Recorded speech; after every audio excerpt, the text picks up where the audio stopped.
kasih, sekali lagi terima kasih kepada Yayasan Obor Emas Indonesia yang memfasilitasi, bahkan memungkinkan bagi kita semua untuk boleh berkumpul, bertemu secara virtual, dan bahkan membangun komunitas, gitu, disebut sebagai online community. Jadi sekali lagi, saya berterima kasih kepada Yayasan Obor Emas Indonesia atas fasilitasnya, maupun juga atas kerinduan yang untuk boleh mengayomi kita semua. Lalu berikutnya saya berterima kasih kepada Bapak Ibu yang terus masih semangat untuk kita sama-sama kita belajar kebenaran firman Tuhan. Sebelumnya, mari kita akan bahas terlebih dahulu. Iya, bahas terlebih dahulu ya. Saya mungkin minta kepada Ibu Cecilia ya, kalau boleh izinkan baca ini Bu, ayat 5 sampai 8, Ibu Cecilia. Oke, ayat 5 sampai ayat 8. Betul, Bu. Beginilah firman Tuhan. Tetapi apabila di antara kamu ada yang kekurangan hikmat, hendaklah ia memintakannya kepada Allah, yang memberikan kepada semua orang dengan murah hati dan dengan tidak membangkit-bangkit. Maka hal itu akan diberikan kepadanya. Hendaklah ia memintanya dalam iman dan sama sekali jangan bimbang. Sebab orang yang bimbang sama dengan gelombang laut yang diombang-ambingkan kian kemari oleh angin. Orang yang demikian janganlah mengira bahwa ia akan menerima sesuatu dari Tuhan. Sebab orang yang mendua hati tidak akan tenang dalam hidupnya. Demikianlah firman Tuhan. Terima kasih Bu Cecilia sudah membantu kami semua. Nah, saya mungkin akan sedikit review sedikit. Saya akan review sedikit. Oke, Bapak Ibu. Nah, Bapak Ibu sudah bisa lihat saya punya. Oke, sudah bisa lihat ya. Jadi, Bapak Ibu, ayat 2 sampai 18, Yakobus 1 ayat 2 sampai 18 itu berbicara bagaimana kita itu mengatasi pencobaan. Jadi kita sudah bahas, langkah pertama adalah kita sudah bahas mengalahkan pencobaan ialah dengan menggunakan pikiran yang sudah diperbaharui, pikiran yang sudah diberikan oleh Allah. Melalui pikiran, anggaplah. Lalu berikutnya yang menarik adalah setelah masuk ke dalam pikiran, Yakobus tidak hanya berhenti sampai di situ, tapi dia masuk ke dalam permintaan atau doa. Jadi cara mengalahkan, ini menarik Bapak Ibu. Cara mengalahkan pencobaan itu tidak bisa hanya melalui pikiran kita, bisa Bapak Ibu. Kita harus memohon kepada Tuhan. Kita harus mengandalkan Tuhan. Bahkan kita harus berdoa kepada Tuhan. Nggak bisa kita hanya mengandalkan pemikiran kita saja yang sudah diperbarui. Meskipun sudah diperbarui, tapi tetap ini karena pencobaan ini begitu kuat, peperangan ini begitu hebat, kita itu perlu melakukan begitu banyak hal. Dan sekali lagi, cara pertama adalah pikiran, lalu berikutnya yang kedua adalah permintaan atau doa.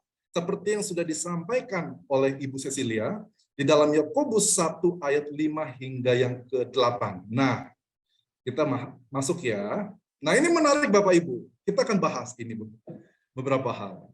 Nah, yang pertama, dikatakan apa? Apabila kekurangan hikmat. Apabila kekurangan hikmat. Kalau Bapak Ibu perhatikan, kata kekurangan ini merupakan, yang saya sudah katakan, ini merupakan kata pengikat dari ayat yang keberapa, dari ayat sebelumnya, di dalam ayat yang keempat. Dibilang, supaya kita itu dewasa, utuh, dan tidak kekurangan. Ada kata kekurangan suatu apapun. Ketika ada kata kekurangan, kemudian kata kekurangan ini kemudian diulang lagi dalam ayat kelima, sebagai pengikat. Gitu, sebagai engsel, masa transisi dari solusi pertama, pikiran, lalu berikutnya solusi kedua, ke doa atau permintaan. Itu sebagai kata kekurangan, itu sebagai engsel atau pengikat. Itu dia untuk menghubungkan dua bagian yang berbeda tetapi masih tetap satu.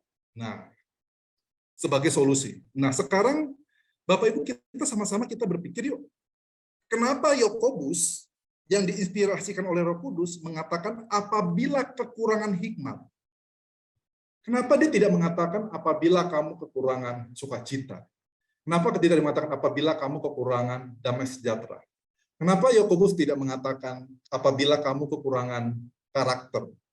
atau kepribadian, atau kamu kekurangan apapun gitu. Tapi kenapa Yakobus yang inspirasi oleh Roh Kudus, dia bisa mengatakan kekurangan hikmat?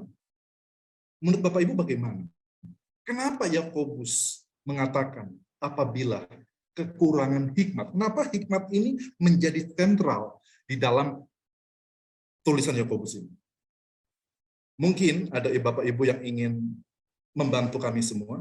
Silakan Ibu Hildawati. Apabila Ibu mungkin ada tanggapan, kenapa ya kira-kira kok Yakobus menyampaikan hikmat? Kita nggak apa ya, kita sama-sama kita belajar. Kita sama-sama kita belajar, kita mencoba untuk mendalami. Karena setiap kata yang disampaikan oleh firman Tuhan itu penting. Ada maksudnya. Jadi tidak sembarangan. Nah itu dia. Kenapa hikmat? Kira-kira menurut Ibu Hilda? Vinoa. Kalau menurut saya mungkin karena apa sih namanya, kan kita bisa melihat ya latar belakang penulisan Yakobus ini. Jadi kenapa bukan sukacita yang diminta, kenapa hikmat? Mungkin penulis punya tujuan agar pembacanya bisa apa namanya berpikir berpikir untuk karena hikmat itu adalah yang paling penting ya, daripada untuk mengatasi keadaan yang sedang terjadi, yang sedang dialami oleh orang-orang percaya pada saat itu. Jadi penulis lebih mengutamakan hikmat daripada meminta untuk pembacanya meminta sukacita atau hal lain daripada hikmat. Jadi hikmat tersendiri mungkin itu yang paling dibutuhkan oleh orang-orang yang mengalami keadaan pada saat itu sih. Mungkin itu sih yang bisa. Terima kasih banyak Ibu. Ibu mantap sekali Bu. Jadi betul. Jadi katakan hikmat merupakan yang paling dibutuhkan di saat kita menghadapi pencobaan. Sekarang kalau itu bagus sekali Bu. Pertanyaan jawaban Ibu bagus sekali. Sekarang kita tanya lagi Bu ya, kita diskusi Bu. Teman-teman boleh mengikuti. Kira-kira mengapa hikmat itu menjadi yang dibutuhkan ketika kita menghadapi pencobaan? Kenapa hikmat menjadi hal yang paling dibutuhkan? Tadi kata Ibu mengatakan bahkan hal yang paling penting atau hal yang paling esensial ketika kita menghadapi pencobaan. Itu betul Bu, itu betul. Tapi mengapa hikmat menjadi paling esensial, menjadi paling penting dan menjadi paling dibutuhkan di saat kita menghadapi pencobaan? Karena menurut saya karena hikmat itu akan menuntun kita untuk untuk melibatkan Tuhan dalam keadaan yang sedang terjadi atau dalam pencobaan yang sedang terjadi. Kenapa? Karena kalau hanya pikiran kita semata ketika kita mengalami pencobaan dan kita akan fokus terhadap pencobaan yang terjadi, kita akan fokus. Tapi dengan hikmat yang kita miliki, kita akan memandang lebih jauh dan akan menuntun kita bahwa di balik pencobaan itu Tuhan akan ada gitu. Jadi itulah hikmat, itu akan memberikan kita kemampuan untuk bisa berpikir tujuan dari pencobaan yang sedang terjadi. Mungkin itu aja sih. Terima kasih Ibu. Mungkin ada satu teman lagi mungkin di antara Bapak Ibu yang ingin menyampaikan kenapa hikmat? Karena hikmat itu adalah sikap yang bijak dalam mengambil keputusan.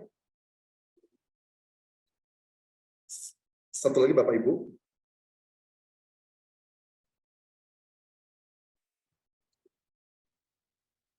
Karena hikmat membuat kita bisa berpikir sesuai dengan pikiran Allah. Nah, Bapak Ibu coba yuk kita kita kata hikmat. Kita kata hikmat, Bapak Ibu kita pikir ya kata hikmat. Yang menarik adalah ketika kita mendengar kata hikmat, menurut Bapak Ibu di dalam ke-66 kitab, di dalam Alkitab kita, kitab hikmat itu apa? Ketika kita mengatakan seluruh Alkitab, ke-66 kitab itu, kitab hikmat itu apa? Yang Bapak Ibu biasa dengar. Amsal, betul. Betul sekali Amsal. Dan menariknya menurut Amsal, hikmat itu apa? Apa Bapak Ibu? Hikmat itu apa?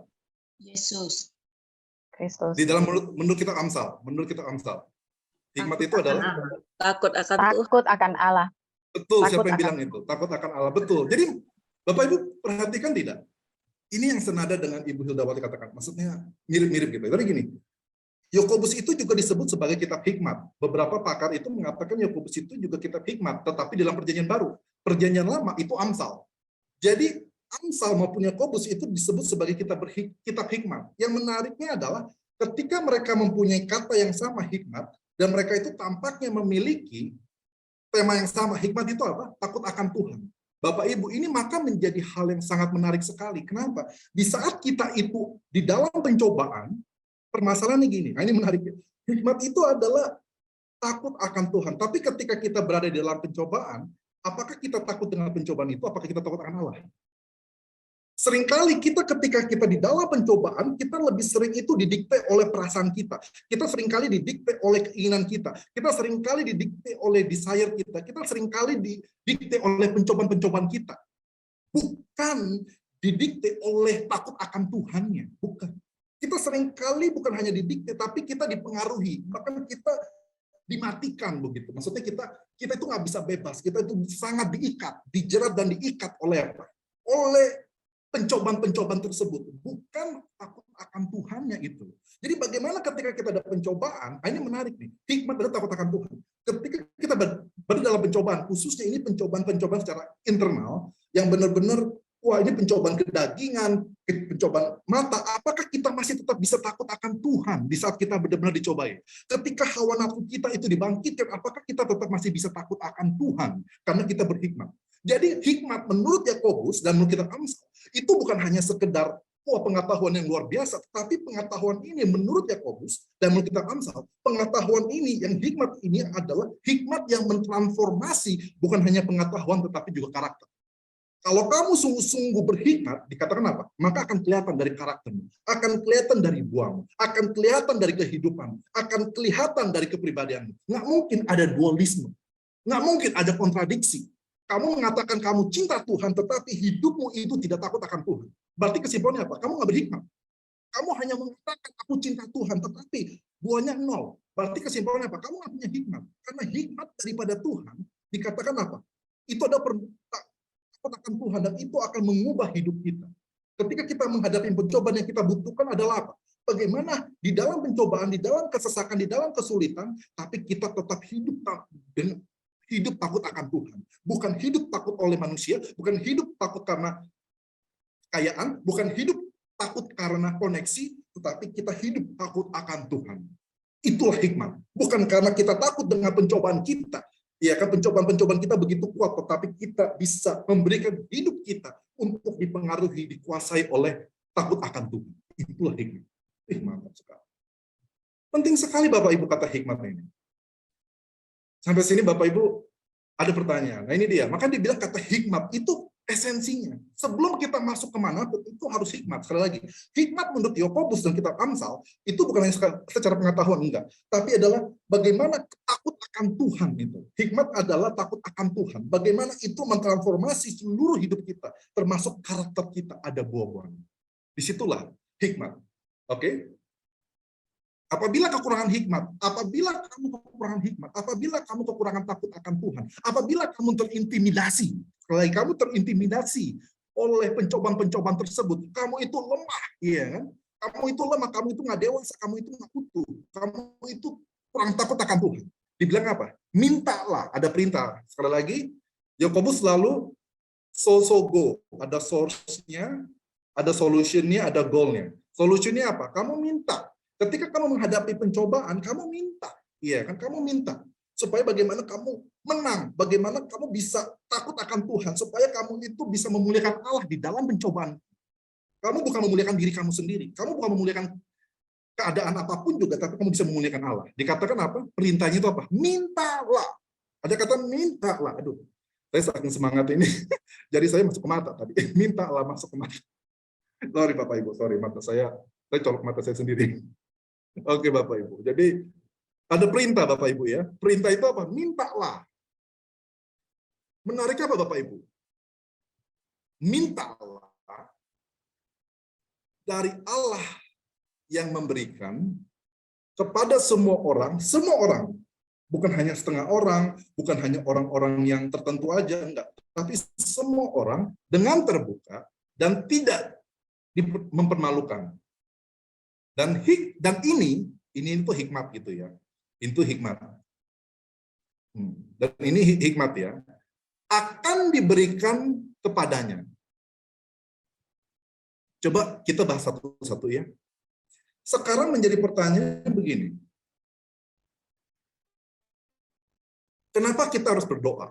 Menurut Yakobus, menurut Bapak Ibu, dalam teks ini, kenapa kita harus berdoa? Menurut Bapak Ibu, kenapa kita harus berdoa sih? Menurut Yakobus pasal 1 ayat 5b, menurut Bapak Ibu. Menurut Bapak Ibu, saya mau tanya sahabat saya ini. Semoga dia tidak sibuk ya. Saya minta kepada Rudi Santoso, Pak Rudi Santoso. Oh, dia mungkin sedang sibuk. Ada teman, oke, mungkin Bapak Ibu ada yang, ya mungkin saya tanya Pak Jolion. Pak Jolion Raja Ulahan. Iya Pak, iya Pak. Iya, menurut Bapak, kenapa kita harus meminta menurut Yakobus di dalam 5b? Kenapa kita harus meminta? Alasannya atau tujuannya? Ya, meminta di sini yang saya pahami adalah kita adalah relasi dengan Allah. Jadi sesuatu yang kita minta itu bukan sesuatu yang formal, sesuatu yang dipilah-pilah. Ini kayak yang pantas kita minta ke Tuhan. Ini kan bisa kita usahakan. Jadi minta di sini adalah relasi kita sebagai anak Allah dengan Bapaknya. Terima kasih Pak Jolion. Bapak Ibu ada ingin menanggapi, silakan. Di situ kalau Bapak bilang 5b, dituliskan kalau Tuhan pasti akan memberikannya dengan murah hati dan akan memberikannya. Jadi tujuan dari berdoa karena Tuhan pasti akan memberikannya, begitu. Kalau Bapak bilang teksnya 5b. Betul. Ini bukan teks, tapi ini Yakobus sendiri ngomong. Bapak Ibu perhatikan nggak betapa indahnya menjadi anak Tuhan. Betapa indahnya menjadi orang percaya. Betapa indahnya menjadi orang Kristen. Kenapa? Karena kita meminta. Kenapa Yakobus meminta kita meminta? Kenapa Yakobus meminta kita untuk meminta? Jawabannya apa? Karena Tuhan. Jadi ketika kita meminta, kita itu punya keyakinan penuh. Karena Tuhannya, karena pemberi berkat itu, bukan berkat. Seringkali ketika kita meminta sama Tuhan, yang kita harapkan, yang kita pikirkan alasannya adalah berkatnya. Kita fokus kepada berkatnya daripada sang pemberi berkatnya. Kita lebih sering kita itu fokus kepada konten doa itu, bukan kepada sang pendengar doa itu. Kita seringkali ketika kita berdoa, kita fokusnya kepada apa Bapak Ibu? Kepada pergumulan kita, bukan fokus kepada Allahnya. Kepada Allah yang begitu maha kuasa. Dan saya terus terang senang. Begini loh, seburuk apapun doa saya, sekacau apapun doa saya, mungkin saya ngomongnya kacau balau, terus berikutnya mungkin tidak rasional gitu loh. Mungkin tidak ada orang yang bisa mengerti permintaan saya. Tidak ada yang bisa memahami isi hati saya. Tapi ketika saya berdoa, saya bisa ada keyakinan. Meskipun saya terbatas, meskipun saya bodoh, meskipun saya mungkin cuma anak SMP, saya mungkin orang yang sederhana. Tetapi ketika aku berdoa, itu bukan karena doa akunya, bukan karena dirikunya, tetapi karena Allahnya.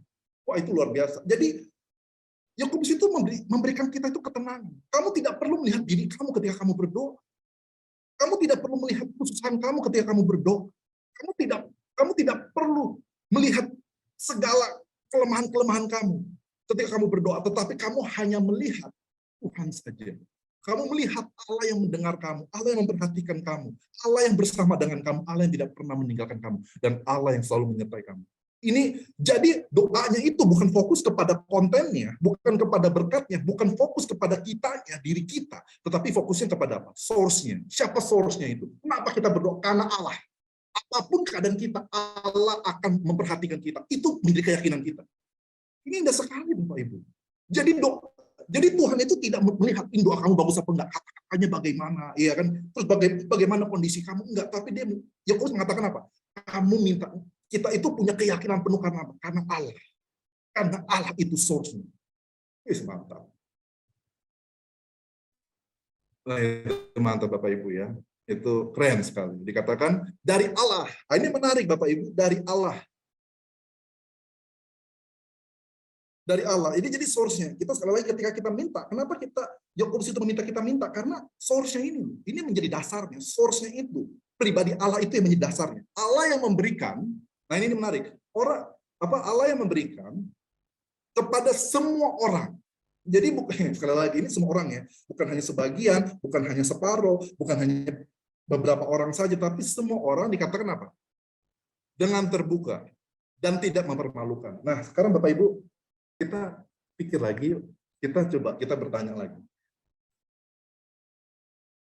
Kenapa Yakobus yang diinspirasikan oleh Roh Kudus, dia mengatakan dengan terbuka dan tidak mempermalukan? Kenapa ya? Aneh ya, kita nggak pernah dengar ya.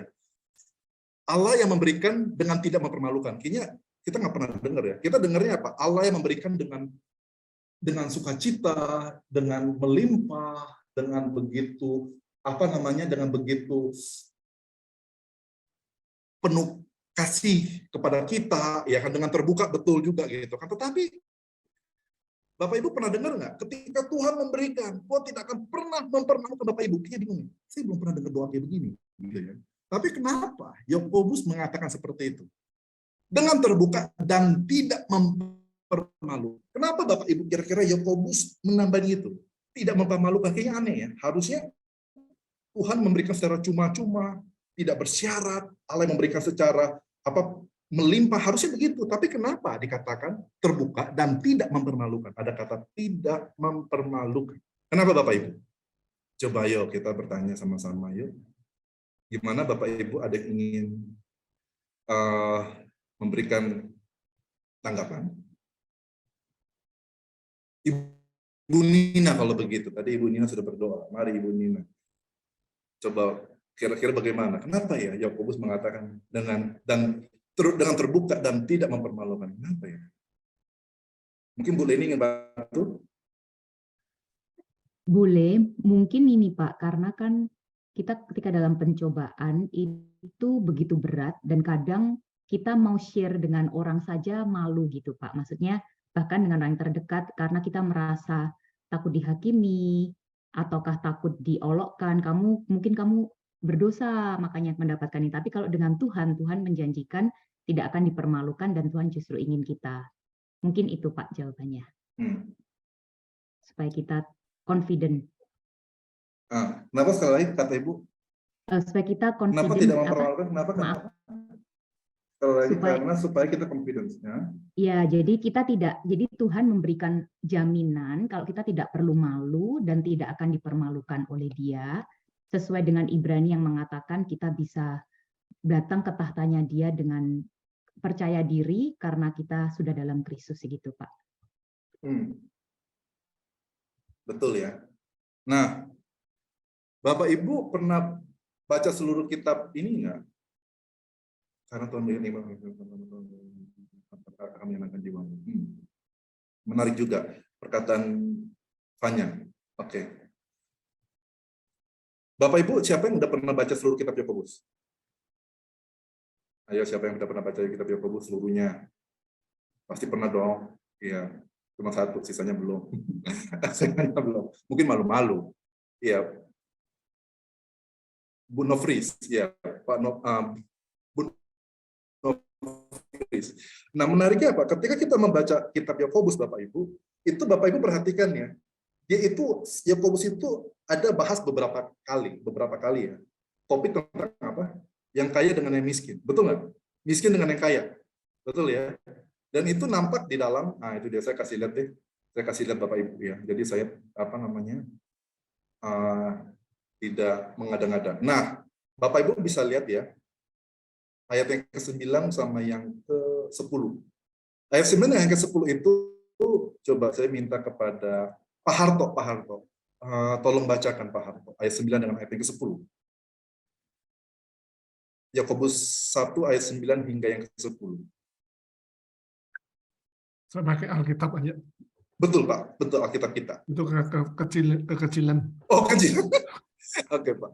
Oke. Saya besar. Keadaan rendah dan keadaan kaya. Betul. Ayat 9. Baiklah saudara yang berada dalam keadaan yang rendah, bermegah karena kedudukannya yang tinggi. Dan orang kaya karena kedudukannya yang rendah. Sebab ia akan lenyap seperti bunga rumput. Betul Pak. Terima kasih Pak. Jadi ini menarik ya Bapak Ibu ya. Oh ya betul ya. Fontnya kekecilan. Oke nanti saya akan besarkan. Kita kembali lagi ke sini. Nah Bapak Ibu, ketika Tuhan mengatakan terbuka dengan tidak mempermalukan, ini benar nih. Jadi ini sebetulnya Yakobus itu juga sedang berbicara tentang status sosial yang ada di masyarakat. Jadi seringkali ini dia orang miskin, iya kan? Iya. Ketika orang miskin itu minta ketika minta pertolongan, dia itu agak sulit gitu, karena dia melihat kebanyakan orang yang bantu dia itu tidak berikan itu secara terbuka begitu, ya kan? Tidak berikan secara terbuka, tidak benar-benar secara generous gitu, membantunya. Lalu berikutnya ketika membantu pun secara terbuka, orang miskin ini yang kastanya itu lebih rendah, mereka itu sering mengalami ketidakadilan. Nanti kita akan baca di dalam kitab Yakobus gitu kan. Ada yang dipermalukan, ada yang diperlakukan tidak adil, ya kan? Ada yang dibawa masuk penjara segala macam. Wah, ini ada apa begitu loh. Ini orang-orang yang kelas rendah gitu. Jadi mereka itu begini, ini menarik nih ketika Tuhan mengatakan dan Allah yang memberikan kepada semua orang baik itu kaya maupun itu miskin. Ya kan, semua orang ini menarik kuncinya. Karena ayat 5b ini merupakan engsel. Nanti akan engsel masuk ke dalam ayat 9 dan ayat 10. Sekali lagi, Yakobus itu seperti itu. Dia bikin engsel, pengait untuk menghubungkan. Dan ketika dia mengatakan kepada semua orang, ini baik termasuk orang yang kelas tinggi, termasuk orang yang kelas rendah. Orang yang sangat melimpah dan orang yang sangat berkekurangan. Yang menariknya adalah ini memberikan penguatan kepada orang yang berkekurangan. Hey, meskipun kamu itu sering direndahkan, meskipun kamu itu sering dihina, meskipun kamu itu sering dipermalukan dengan orang-orang yang membantu kamu, ya kan, ketika mereka membantu kamu, mereka itu membangkit-bangkit. Ingat ya, Mama Cile kan, Mama pernah bantu kamu seperti ini. Orang tua kita aja seperti itu. Kamu ingat ya, begini. Orang tua kita saja bisa bangkit-bangkit, apalagi orang lain. Orang tua aja bisa bangkit-bangkit sekali lagi, apalagi orang lain. Tetapi dikatakan apa?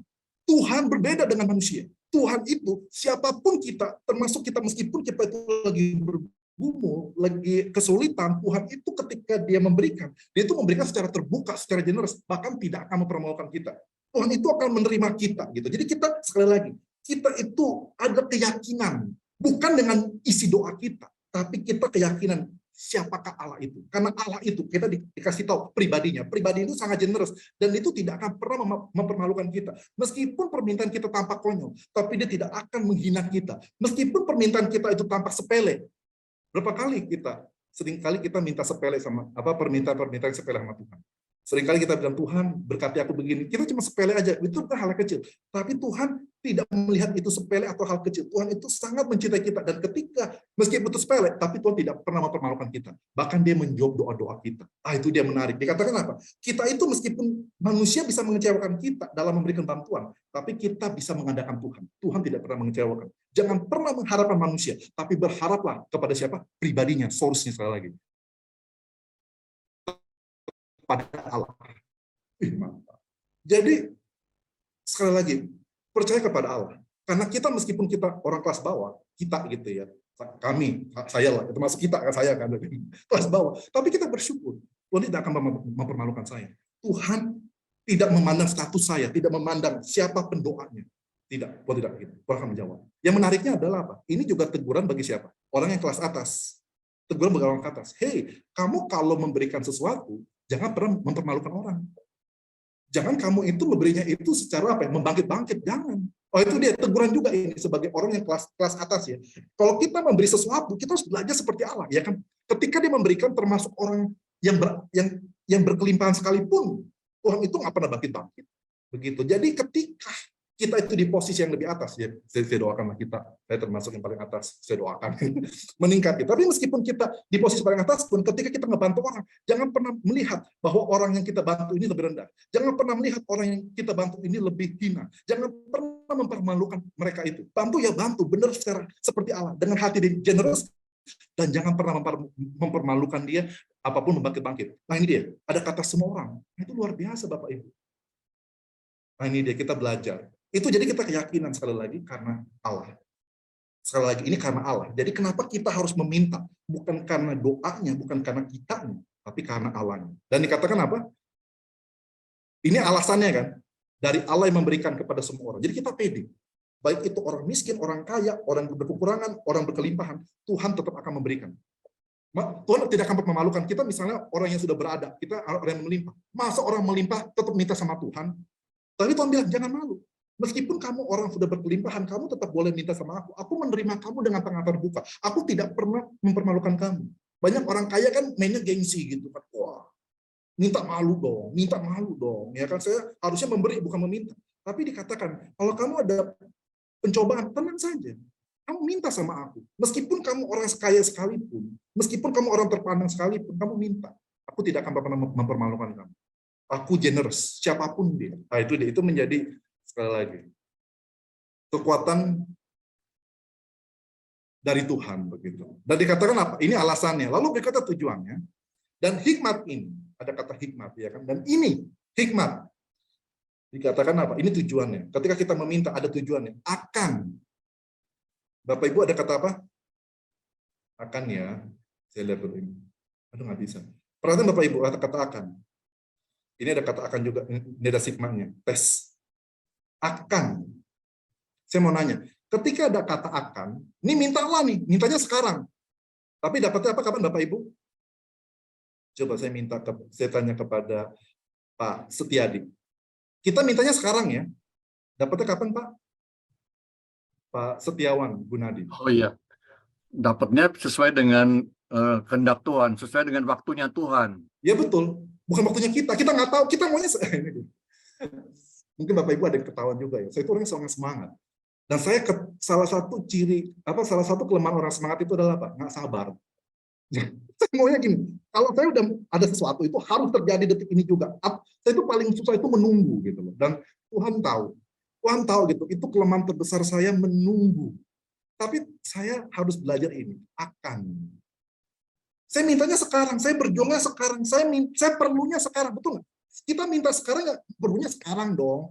Ya logikanya dong, saya minta sekarang, nangis di depan Tuhan. Tuhan, saya nangis, saya minta pertolongan. Ya pasti otomatis kita mengharapkannya sekarang dong pertolongannya dong. Sekarang juga dong Bu. Ya Bapak Ibu ya, dibantu, ditolong. Tapi apa? Enggak, akan. Ya menariknya akan itu bukan waktu kita, itu tapi waktu Tuhan. Bagi kita ini udah terlambat, udah expired, ya udahlah Tuhan nggak usah bantu. Tapi Tuhan bilang enggak, akan gitu. Waktunya Tuhan. Dan dikatakan apa? Diberikan. Nah ini dia. Ibu Iin Setiawan plus Gunawan. Bu Iin Setiawan plus Gunawan. Ini menurut Ibu yang memberikan ini siapa? Yang memberikan Tuhan. Betul. Menariknya apa, Bu? Nah, itu dia. Betul, Bu. Betul, Bu, Tuhan. Jadi kesimpulannya apa, Bu? Ketika kita berdoa, sebetulnya kita sadar. Kita, siapapun kita, orang kelas bawah, orang kelas atas, Tuhan, gue nggak mampu. Doa itu sebetulnya menyatakan Tuhan, gue terbatas, gue nggak mampu, gue banyak kelemahan, dan gue nggak bisa menyelesaikan masalah gue. Gue butuh Tuhan. Gue nggak bisa, diri gue sendiri itu nggak bisa ngelawan. Gue nggak bisa mengatasi masalah gue sendiri. Ini terlalu berat. Gue butuh ada faktor eksternal diberikan. Kita itu hanya resipien. Kita itu hanya penerima berkat, penerima jawaban doa. Kita itu hanya penerima. Tapi kita bukanlah solusi atas diri kita sendiri. Ingat baik-baik. Yakobus mengatakan kita itu bukanlah solution of our own problem. Bahkan kita tidak bisa menyelesaikan masalah kita sendiri, Bapak Ibu. Kita butuh Tuhan. Akan diberikan kita itu hanya penerima. Amin.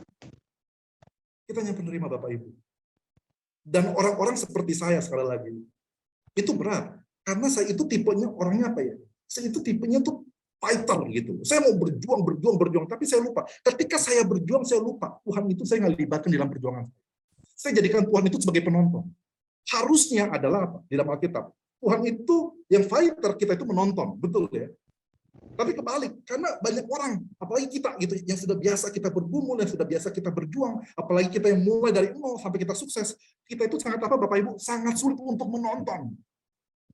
Apalagi kita menonton cucu kita, anak kita, begini kita nggak sabar, udah kamu diem aja, biar mama yang kerjain, biar papa yang kerjain. Kita nggak bisa diem gitu. Kita maunya gerak terus, kita maunya yang mengontrol semuanya, termasuk saya.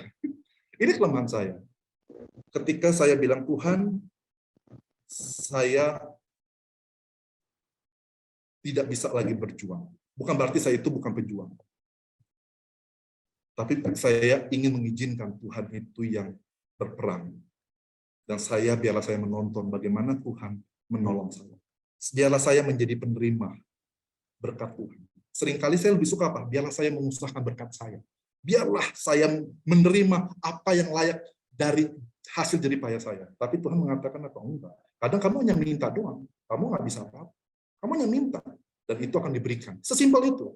Tapi menerima aja susah, minta aja susah sama Tuhan. Gitu kan? Kita seringkali kayak gitu. Kita ada beberapa hal dari hati kita itu yang sangat sulit untuk meminta sama Tuhan. Bahkan menunggu Tuhan itu susah. Meminta dan menunggu Tuhan. Bahkan menerima berkat aja bagi beberapa orang, itu sulit. Kita lebih suka memberikan berkat. Itu bagi beberapa orang lebih suka memberikan berkat daripada menerima berkat.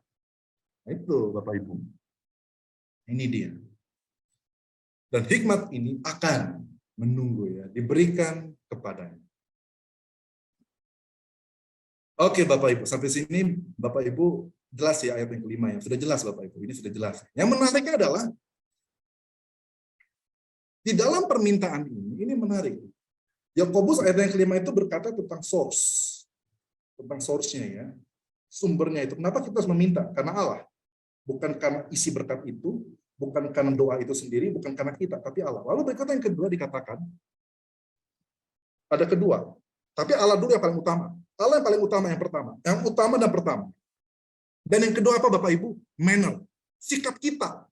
Yang menarik apa? Kita itu ketika berdoa itu harus ada sikap yang benar. Tapi menariknya sikap kita yang benar itu bukan doanya itu panjang-panjang. Bukan ngomongnya itu panjang-panjang, bukan kira-kira kita itu kata-katanya itu yang begitu rohani, ya kan? Yang kita itu penyembahannya itu yang sangat luar biasa, bukan. Tuhan bilang, aku bukan mencari hal-hal seperti itu ketika kamu berdoa. Ya kan Yesus pun juga mengatakan seperti itu. Aku tidak ingin engkau berdoa itu berpanjang-panjang, ya kan seolah-olah itu mencari perhatian, mencari pujian dari orang. Wah, ini doanya begitu luar biasa, begitu mengagumkan. Gitu loh. Bukan berarti itu nggak boleh ya, itu boleh, tapi itu bukan menjadi fokus utama Yakobus. Fokus utama Yakobus, kenapa kamu berdoa? Karena the source-nya Allah. Lalu berikutnya yang kedua, manner. Sikap kamu apa? Sikapnya bukan sikap yang seperti itu. Bukan dengan kata-katanya, panjangnya. Tapi dikatakan apa? Mintalah dengan iman. Kalau kita minta sesuatu itu, kata Tuhan, itu minta dengan iman. Supaya kamu dijawab. Iya kan? Iman itu maksudnya apa? Ini Bapak Ibu, di sini saya ada, mohon maaf ya, saya menggunakan kata-kata yang agak ribet. Ini sebetulnya yang bahasa Inggris ini tidak melakukan apapun. Iya kan? Ini kata yang bahasa Inggris ini sebetulnya itu adalah istilah Yunani itu participle. Itu yang sebetulnya memodifikasi ini kata kerja utama. Nah, jadi gini, dijelaskan meminta dengan iman itu apa? Dengan cara tidak ragu-ragu. Nggak bisa itu kita itu minta sama Tuhan, pribadinya sudah benar, tapi kita itu ragu gitu. Iman kita apa ya? Kita itu nggak ada iman, kita ragu.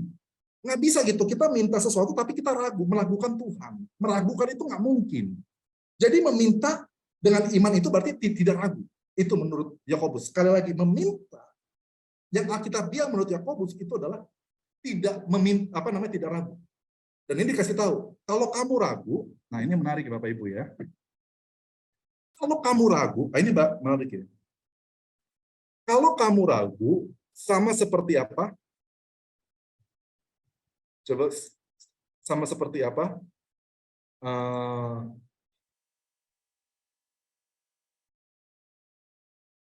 Oke, saya mungkin kembali ke Bu Nina.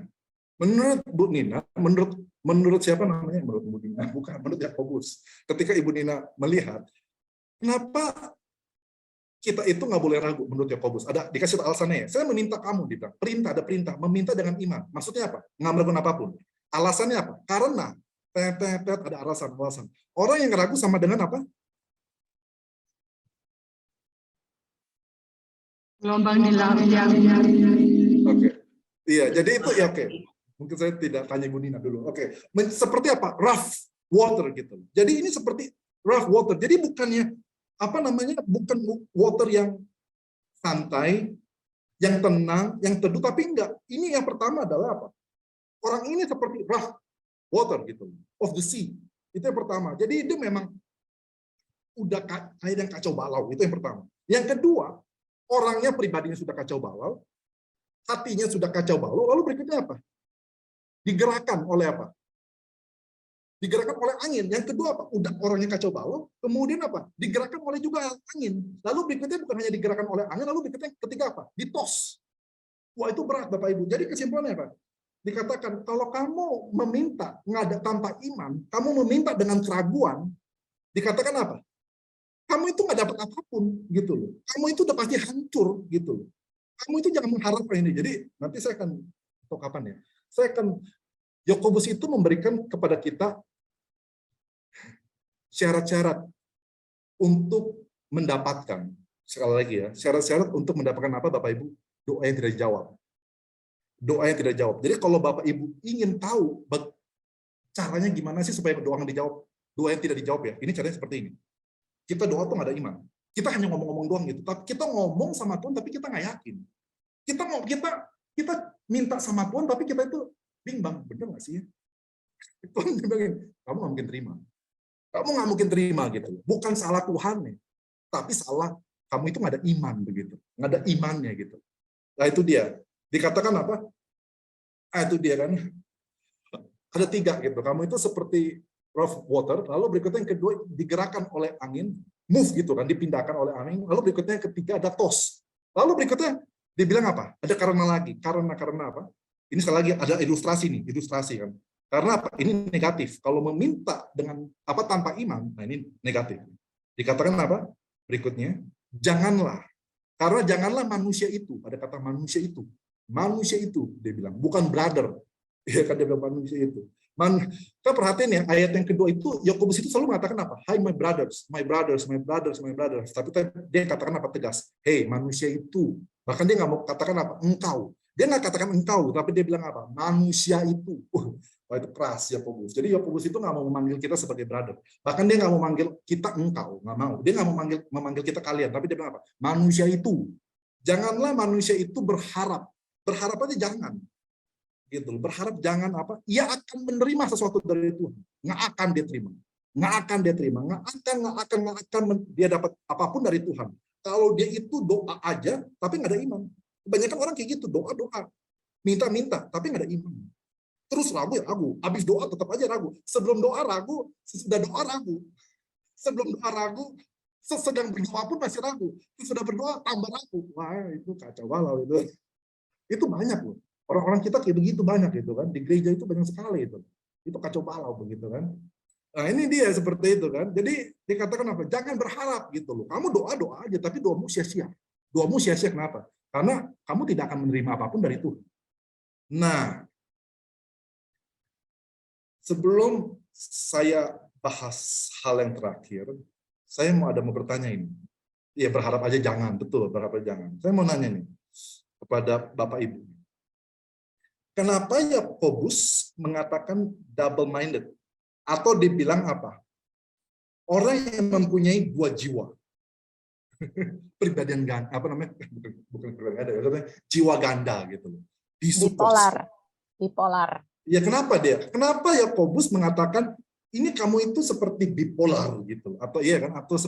Atau bahasa Yunani ada di itu 2 gitu kan, sukos itu 2 jiwa gitu. Kamu itu ada 2 jiwa. Atau beberapa terjemahan bahasa Inggris itu mengatakan kamu itu double minded. Kenapa Yakobus itu mengatakan double minded? Kenapa Bapak Ibu? Oke, ketika Bapak Ibu tuh punya anak atau punya sepupu lah, ya kan kita kebanyakan sudah tua semua termasuk saya. Ketika kita punya keponakan lah, jangan sepupu sih, keponakan gitu ya. Terus ketika kita mengatakan kamu ini double minded, iya kan? Itu berarti kesimpulannya apa gitu? Kenapa dia itu double minded gitu Bapak Ibu? Coba Bapak Ibu, coba berpikir kenapa kita mengatakan keponakan kita, anak kita, orang yang lebih muda, kita mengatakan kamu ini double minded. Kenapa Bapak Ibu? Coba Pak Setiawan Gunadi lagi. Ayo silakan Pak. Kenapa Bapak mengatakan kepada anak Bapak, kamu itu jangan bercabang. Kamu itu jangan berubah-berubah. Itu maksudnya. Kenapa? Karena untuk sukses kita mesti fokus. Jadi kalau kita Betul, bercabang, sukses. ya kalau bercabang kita tidak akan bisa sukses karena pikiran kita mendua gitu seakan-akan. Pikiran kita betul ya, pikiran kita mendua. Hanya dia.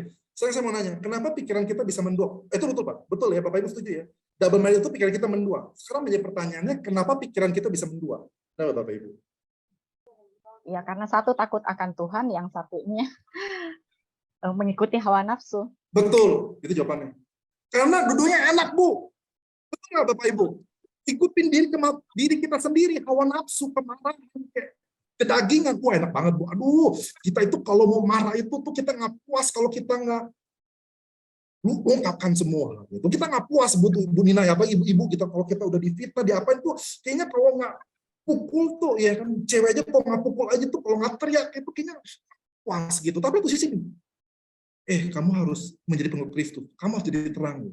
Tapi kita bilang, kita ini udah disakitin, kita itu udah diperlakukan tidak adil, kita itu sudah ditipu, kita itu sudah dibohongin, kita itu sudah diselingkuhi, kita marah gitu kan. Tapi ini nggak bisa Tuhan, hati kita itu belum reda gitu, nggak bisa tidur sampai pusing kepala saya. Tapi dia bilang, kamu menjadi super Kristus. Ada dua keinginan Bapak Ibu. Jadi ini sekali lagi, ini double minded ini jelas sekali. Ini mengatakan apa? Ada dua keinginan yang sama-sama kuat, sama-sama menarik.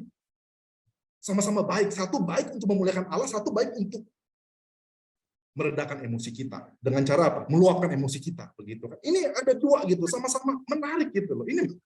Dan ini selalu seperti ini. Bapak Ibu perhatian nggak? Selalu kita berjuang seperti ini. Ini selalu peperangan ini Pak Bapak Ibu. Peperangan ini tiap hari di dalam hati kita, di dalam hidup kita. Ini terus-menerus frustrasi, kekesalan, kekecewaan, kemarahan, ketidakadilan.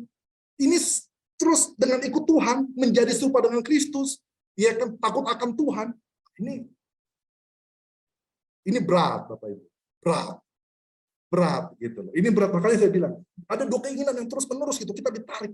Nah, itu dia kan. Tapi kalau kita terus seperti ini, ya kan, kita membiarkan diri kita itu terus-menerus digoncangkan gitu dengan keinginan kita sendiri dan keinginan Tuhan, dikatakan apa? Orang itu seperti pengembara. Kita itu pengembara. Tuhan, kita mau doakan, Tuhan tolong menjadikan aku serupa dengan Kristus, tapi hati masih marah. Tapi gimana Tuhan? Kamu itu seperti pengembara, kamu itu nggak jelas mau kemana. Mau ikut Tuhan, mau ikut keinginan kamu itu nggak stable. Dia bilang apa? Pengembara yang tidak stable, unstable man. Kita nggak jelas. Jadi makanya kita itu minta Tuhan tolong kita. Karena sekali lagi, kita itu nggak bisa menyenangkan hati Tuhan dengan diri kita sendiri, kita nggak bisa. Kita butuh bantuan Allah, kita butuh bantuan Roh Kudus untuk menolong kita, ya kan? Karena orang ini sekali lagi, orang yang double minded ini terus menerus gitu kan, kita sekali lagi ada peperangan, tapi kita jangan tinggal di situ terus, ya kan? Kita harus ambil keputusan, kita harus bilang, minta sama Tuhan, aku ingin, iya kan, sekali lagi, ada pikiran, lalu berikutnya langsung minta ke Tuhan, dan fokus dengan iman. Tuhan, meskipun ini berat, Tuhan, aku komitmen, aku tidak ingin dikalahkan dengan diriku sendiri. Aku ingin bisa memuliakan Tuhan. Aku ingin memiliki hikmat, yaitu takut akan Tuhan. Biarlah semua pencobaan ini membuat aku menjadi bertahan, ya kan? Meskipun aku ditarik ke sana sini kan, aku itu mempunyai dua keinginan, ingin memuliakan Allah dan memuliakan keinginanku sendiri. Tapi biarlah aku itu sekali lagi, ya kan? Aku itu bisa tahan. Semakin lama aku semakin digencet, semakin diseret, semakin dipikat. Tapi Tuhan ajar aku supaya aku semakin bisa kuat, semakin kuat bertahan, sehingga aku bisa mengalahkan, resist, ya kan? Pencobaan internal ini yang begitu kuat. Aku bisa memuliakan Tuhan. Ya, itu dia.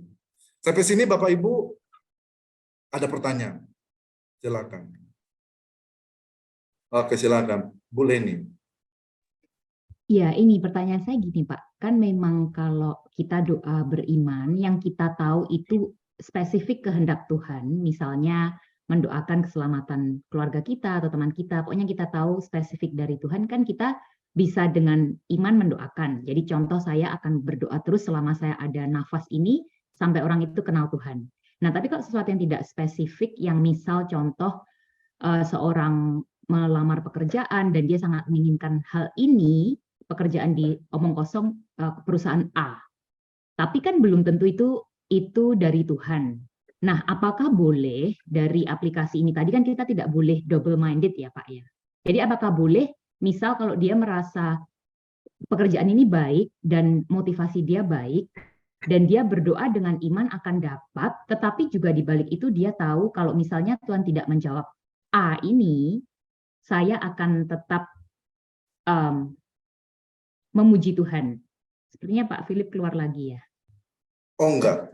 Oh enggak, oke. Jadi Ya. maksudnya apakah betul seperti itu Pak? Maksudnya aplikasi ini apakah seperti itu? Kita berdoa yang tidak spesifik itu dengan imannya bagaimana kalau kita tidak yakin apakah itu dari Tuhan atau tidak?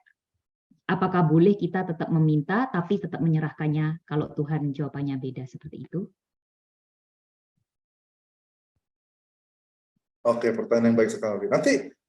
Nanti saya akan bahas ya doa menurut Yakobus. Saya akan bahas. Jadi ini masih doa menurut Yakobus bagian pertama. Jadi ada beberapa hal. Mungkin saya akan bahas dikit ya, dikit. Nanti sekali lagi saya akan bahas ini secara mendalam.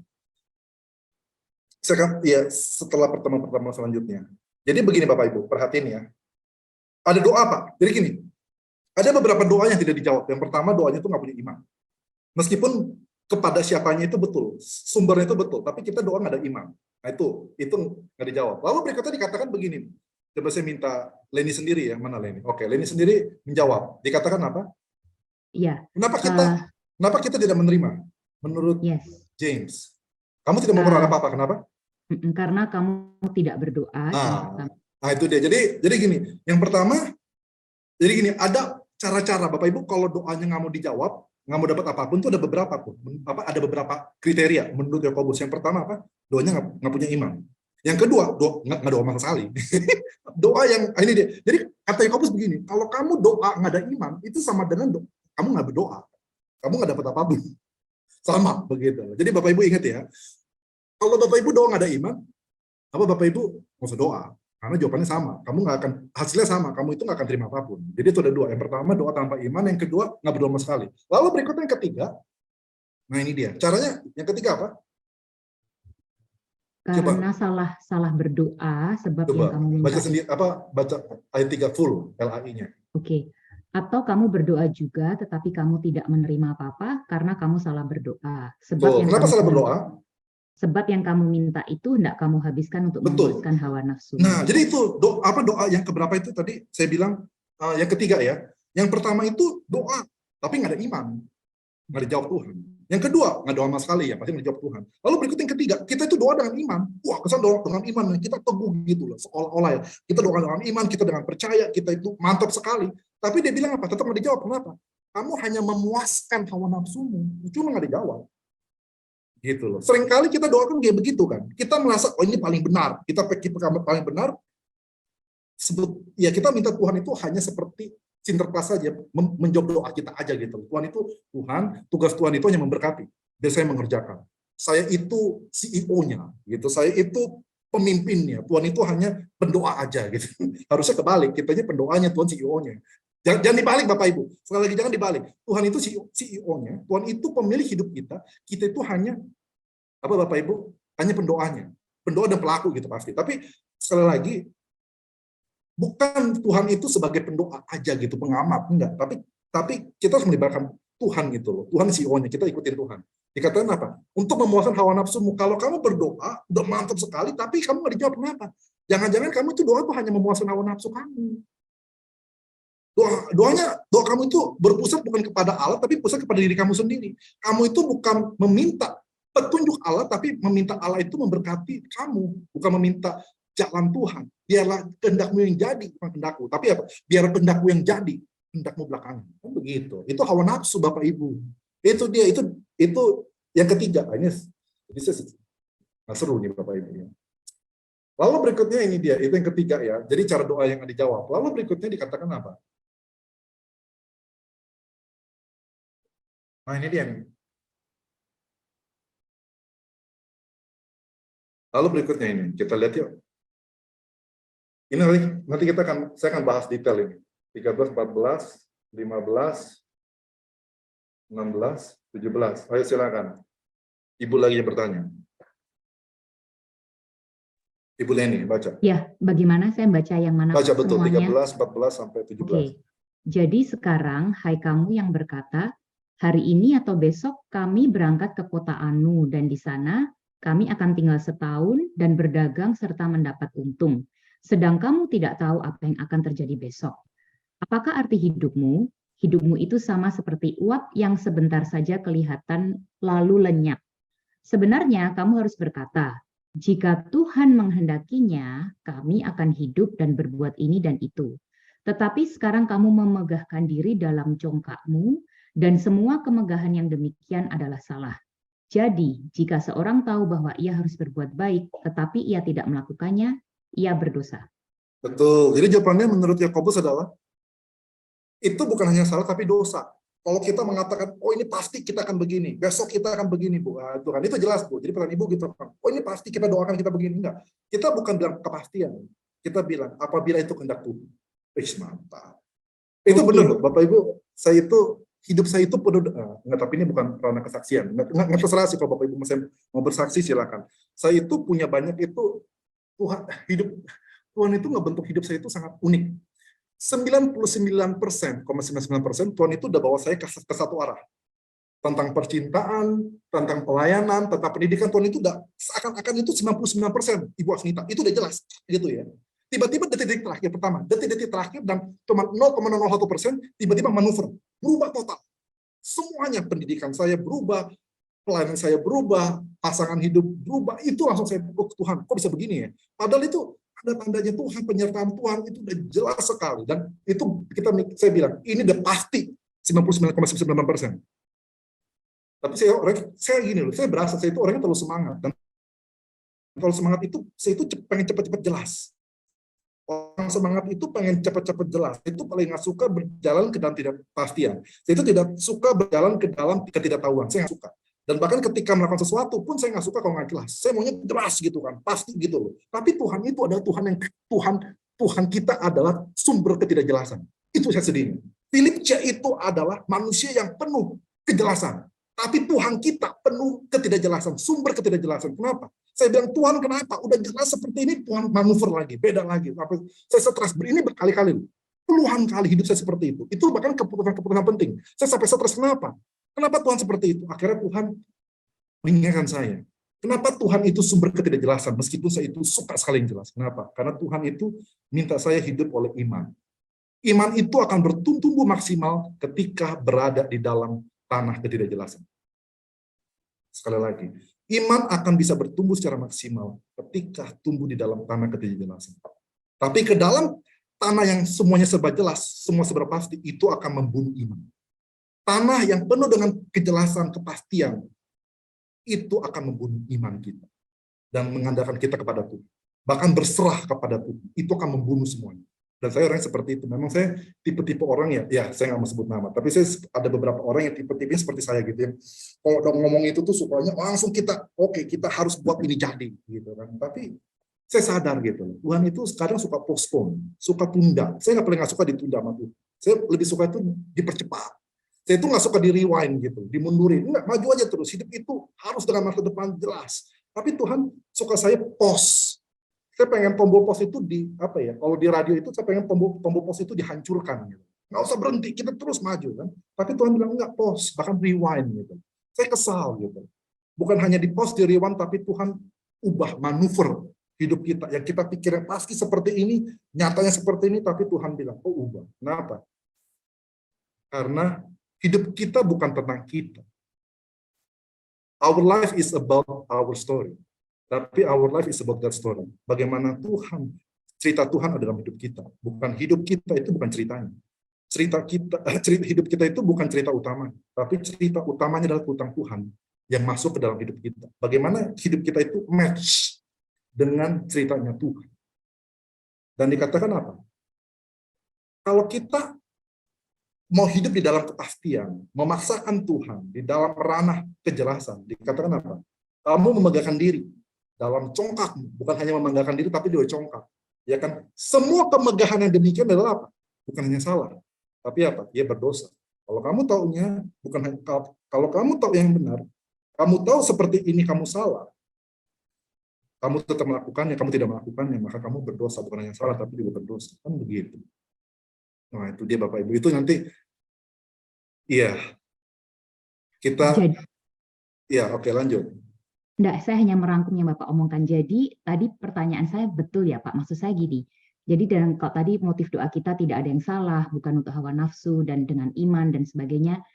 Tapi iman yang tadi tidak double minded pun tetap harus kita akhiri dengan apa? Kehendak Tuhan. Nah, itu maksud saya Nah, seperti itu itu. Jadi dia. betul ya Betul. Pak Jadi, ya, betul ya. betul. Jadi gini, kita ya. betul. Oke. Jadi gini.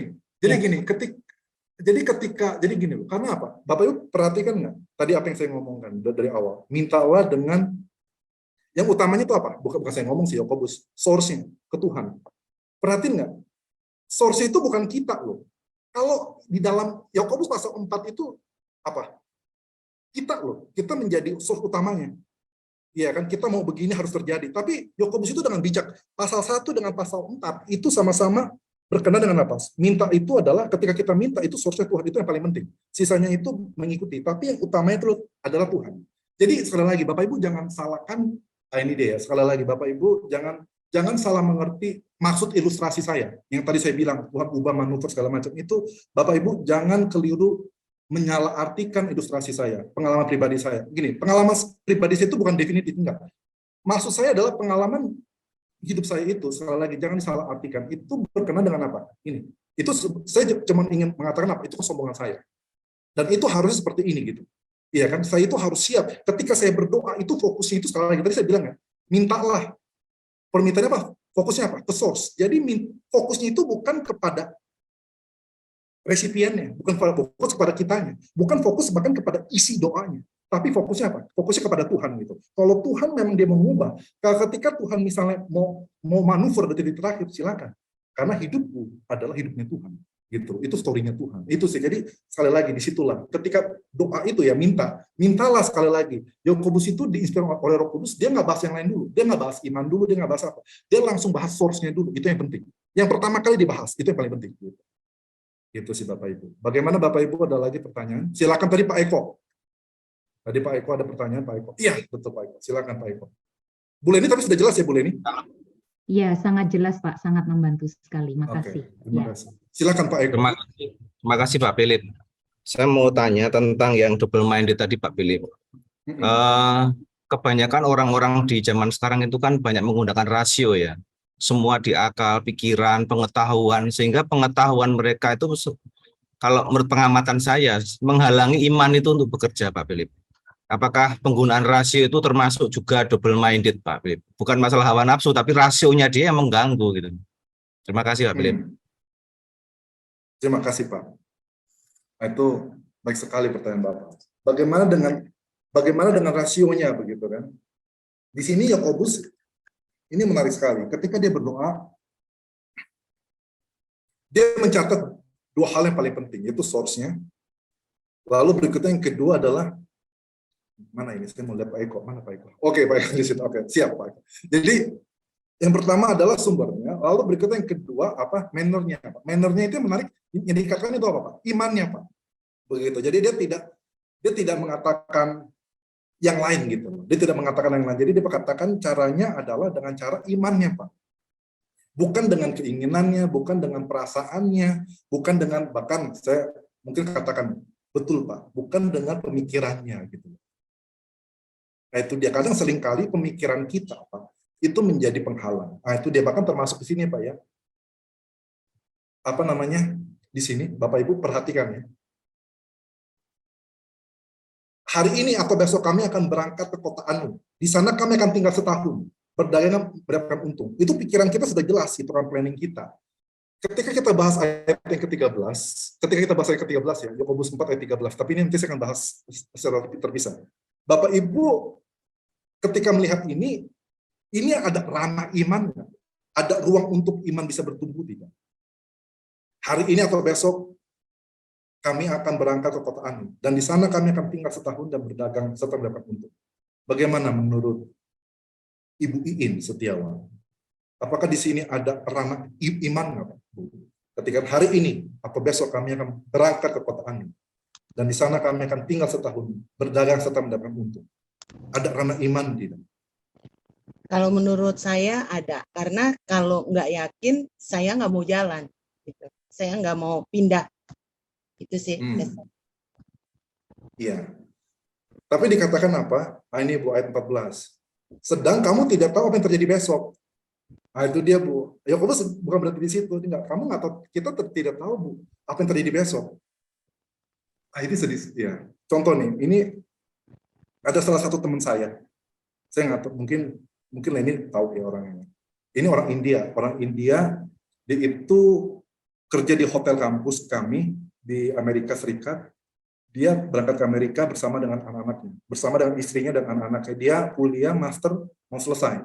Maksudnya dia mau selesaikan master dia kuliah berapa lama. Terus menariknya apa Bapak Ibu? Di tengah-tengah Bapak Ibu ada tiba-tiba perubahan terbesar. Yaitu apa yang terjadi orang India itu? Mungkin ini tahu apa yang terjadi? Harus pulang ya Pak ya? Bukan. Oh itu yang wanita, bukan. Ini yang cowok. Okay. Ini udah menikah dan ini orang ini meninggal karena COVID. Meninggal. Itu kaget sekali, kami itu semua kaget dan istri anaknya itu akhirnya harus pulang ke India tanpa bersama dengan suaminya dan bapaknya gitu. Ini menarik nih. Dikatakan apa? Ini Bapak Ibu ya. Ini Yakobus itu bukan mengatakan kita itu nggak boleh buat rencana. Enggak, Bapak Ibu jangan berpikir, kalau gitu Yakobus mengatakan kita nggak boleh buat rencana. Bukan itu poinnya Yakobus. Kita tetap boleh buat rencana, tetapi dikatakan apa? Kita harus sadari, kita boleh buat rencana, tapi kita harus sadar, kita itu nggak tahu apa yang terjadi besok. Banyak rencana yang bisa berubah, iya kan? Lalu berikutnya kita nggak tahu apa hati hidup kita. Dikatakan hidup kita itu seperti uap, iya kan? Sebaiknya apa? Kita mengatakan apa? Kita buat rencana betul, tapi apa? Kita juga tambahin ini Bapak Ibu. Jika Tuhan menghendaki, kami akan berbuat ini dan berbuat itu. Itu masalahnya gitu. Jadi bedanya adalah apa? Kita buat rencana, tapi kita menyerahkan rencana itu kepada Tuhan. Bukan kita membuat rencana terus kita genggam. Kebanyakan dari kita ada orang Kristen membuat rencana kita genggam. Kita nggak mau lepaskan Tuhan. Jangan ubah rencana saya. Jangan sentuh bahkan. Jangan pernah sentuh rencana keluarga saya, rencana pernikahan saya, rencana pekerjaan saya, rencana keluarga saya. Jangan pernah sentuh. Tuhan kalau mau sentuh berkatin aja. Tapi jangan sentuh. Kita buat rencana, tapi kita pegang, gitu. Kita bekat, gitu. Yakobus mengatakan, Yakobus tidak pernah mengatakan nggak boleh buat rencana, nggak boleh. Maksudnya dia nggak pernah ngomong gitu. Tapi dia bilang kita buat rencana, tapi jangan dibekat. Tapi dikasih ke Tuhan, diserahkan ke Tuhan. Tuhan, aku udah buat rencana nih dengan perhitungan yang masak, resikonya, kerugiannya, plus minusnya, SWOT-nya segala macam. Itu saya sudah buat semua. Dan sekarang Tuhanku, aku udah buat rencananya, aku kasih engkau. Aku persembahkan. Itulah indah. Buat rencana dan persembahkan rencana itu betul. Sekali lagi, buat rencana, Yakobus mengatakan apa? Kata baik-baik ini, kasih ke TikTok, ke Twitter, sama. Yakobus mengatakan, buat rencana dan persembahkan rencana itu untuk Tuhan. Bukan hanya persembahkan uang kamu, bukan hanya persembahkan keluarga kamu, bukan hanya itu. Tapi rencana kita persembahkan. Kalau Tuhan menghendaki, aku udah buat rencana nih, udah begitu detail, udah begitu sempurna. Aku kasih ke Tuhan, aku persembahkan ke Tuhan. Jika Tuhan menghendaki. Itu berat tuh, karena kita udah buat, kita udah capek, kita udah melihat, dan kita udah in banget. Hati pikiran kita tuh sudah in banget dengan rencana kita. Tapi kita serahkan ke Tuhan. Tuhan, meskipun aku udah in, kalau Tuhan menghendaki yang lain, aku siap melepaskan. Wah, itu berat Bapak Ibu. Kan begitu. Iya kan? Nah, begitu Bapak Ibu. Oke? Saya serahkan kepada Ibu Vivi sebagai ketua kelas kita. Thank you Pak. Untuk link Zoom kita akan tetap sama seperti minggu ini. Kita usahakan selalu sama. Jadi sahabat-sahabat dan para jemaat yang sudah setia hadir, terus akan tetap join dengan kita ya, Jumat depan dan Jumat-Jumat selanjutnya. Karena Pastor Philip dengan begitu semangatnya menyelesaikan setiap sesi dengan dan semuanya harus dikupas dengan tuntas. Dan saya percaya akan menjadi berkat bagi kita semua. Dan mohon mungkin nanti bisa di-share ke teman-teman, saudara, dan keluarga untuk juga join bersama dengan kita di kelas Jumat mendatang. Terima kasih dan saya serahkan, kita akan tutup malam hari ini. Minta tolong Ibu Melinda yang menutup doa malam hari ini untuk kita semua. Dan kita akan jumpa kembali Jumat depan di jam 7 malam.